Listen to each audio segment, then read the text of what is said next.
Hi guys! Welcome sa aking cooking serye. Charot. Ayan guys, magluluto na naman ako ng Bicol Express dahil yan ay request ng aking amo. Ayan, naggisa na ako ng bawang sibuyas.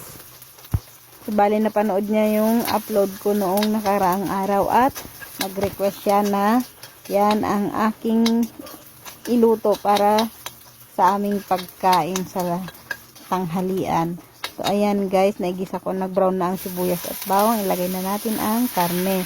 So, bali ang karne namin, yung karne namin na nabili ay pang-igado sana. Nawala sa isip ni boss aka pang-igado yung naipabili. Kaya may atay-atay. Pero sabi niya, okay na yan.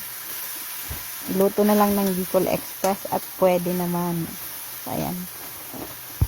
So, ayan guys, halo-haluin lang natin, mekos-mekos lang natin ang ating niluluto. Ayan, maglalagay tayo ng pampalasa. Ayun, ang magic sarap. At paminta lang ang nilagay ko dyan guys. Saka, halo-haluin lang natin ng mabuti. Ayan, nilagay ko ng magic sarap.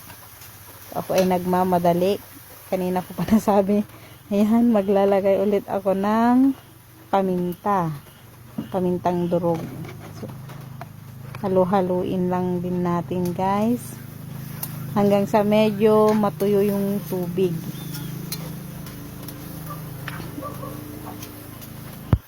Siyent lang sa paghalo-halo dahil kung walang tiyaga, walang ulam, o ayan, yan na.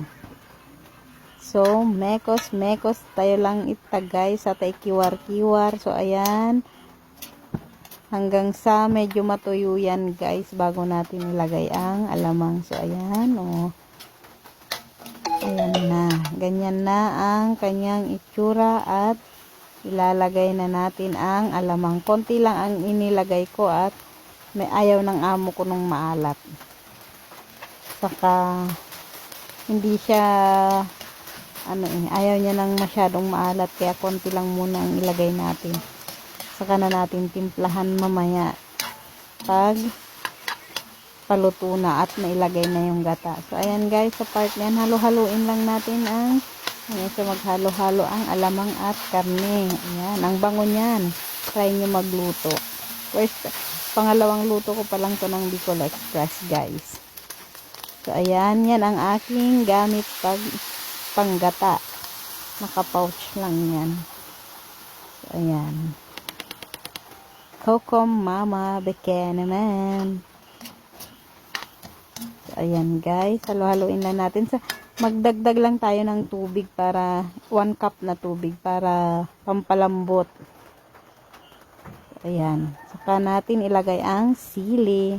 Yan ay siling panigang. So, hindi na ako naglagay ng labuyo at baka ayaw ng mga kasamahan ko ng masyadong maanghang. Tinansya ko lang yan. Para naman, kasi ako gusto ko maanghang pero hindi ako sure sa mga kasamahan ko. So, ayan guys, medyo matabang. Kaya naglagay ako ng konting patis.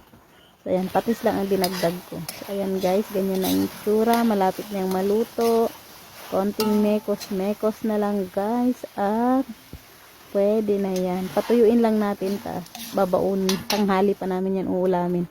So, ayan na ang finished product. So far, so good. Nag-enjoy naman ang mga kasama ko. At masarap naman daw. Hindi masyadong maalat. Hindi rin manghang.